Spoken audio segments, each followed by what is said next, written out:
How to clear browsing and download history on Mozilla Firefox browser. Hello guys, so all what you have to do is so simple and easy. Just go to Mozilla Firefox. This is the home page. Now go to the top corner right here, as you can see, click on those three lines and go down. Click here on history, as you can see. After you click on history, now click here on clear recent history. And now here you will find browsing and download history.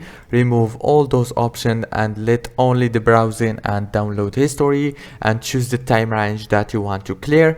For example, you want to clear the last hour, last 2 hours, last 4 hours, or everything. Now click OK, and your browsing and download history is cleared successfully.